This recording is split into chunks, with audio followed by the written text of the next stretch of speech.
Raden Dewi Sartika, tokoh pejuang pendidikan bagi perempuan.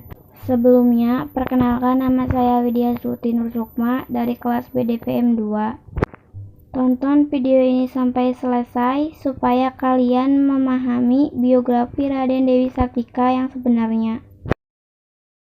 Raden Dewi Sartika merupakan salah satu tokoh pejuang emansipasi perempuan, sama halnya dengan era Kartini. Perempuan yang dilahirkan di Cicalengka pada 4 Desember tahun 1884 ini bercita-cita memajukan pendidikan para perempuan. Dilahirkan dari seorang priyayi Sunda, Dewi Sartika dibesarkan oleh seorang priyayi Sunda atau kelas bangsawan Sunda, yaitu Raden Samonagara. Ibunya juga merupakan perempuan Sunda yang bernama Nyi Raden Ayu Raja Permas.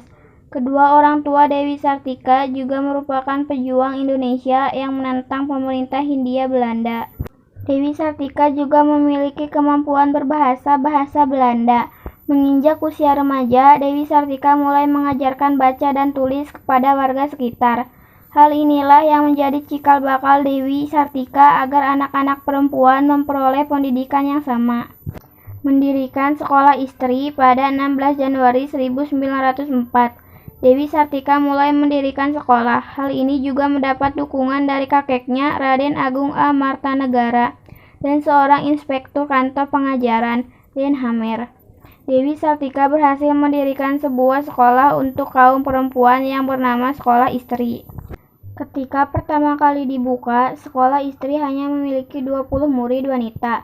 Di sekolah itu, para wanita tidak hanya sekadar belajar membaca, menulis, dan berhitung. Mereka turut belajar menjahit, merendak, dan belajar agama.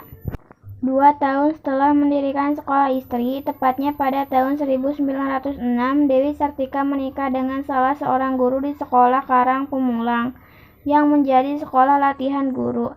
Kesamaan visi dan misi di antara mereka berdua menambah semangat Dewi Sartika.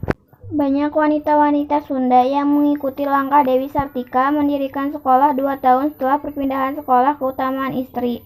Perempuan-perempuan di tanah Sunda yang memiliki cita-cita yang sama dengan Dewi Sartika mulai berani mendirikan sekolah-sekolah untuk perempuan.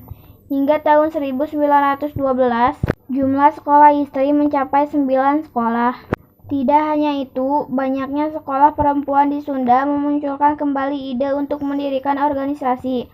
Tahun 1913 berdiri organisasi Keutamaan Istri yang bertujuan untuk menaungi sekolah-sekolah yang telah didirikan di Tasikmalaya.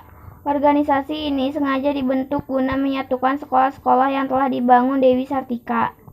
Turut banting tulang membantu pengeluaran operasional sekolah-sekolah Keutamaan Istri kembali berubah nama menjadi Sekolah Keutamaan Perempuan. Pada masa itu, seperempat wilayah Jawa Barat telah berdiri Sekolah Keutamaan Perempuan. Seorang wanita bernama Encik Rama Saleh terinspirasi oleh Dewi Sartika. Dia juga mendirikan sekolah di wilayah Bukit Tinggi. Tahun 1929, Sekolah Keutamaan Perempuan berubah nama menjadi Sekolah Raden Dewi. Bahkan pemerintah Hindia Belanda dengan memberikan apresiasi dengan membangunkan sebuah gedung sekolah baru yang lebih besar dari sebelumnya. Mendapat gelar pahlawan setelah 19 tahun meninggal. Dewi Sartika hidup bersama warga dan pejuang di Sunda saat memasuki usia senja. Pada 1947, Belanda kembali melakukan serangan agresi militer. Dewi Sartika bersama seluruh rakyat pribumi dan pejuang lainnya ikut melawan untuk membela tanah air. Seluruh penduduk kemudian mengungsi untuk mempertahankan Indonesia. Saat berada di pengungsian, pada 11 September tahun 1947, Dewi Sartika mengembuskan napas terakhirnya di Tasikmalaya. Karena masih dalam situasi perang, pemakaman dan upacara dilakukan secara sederhana.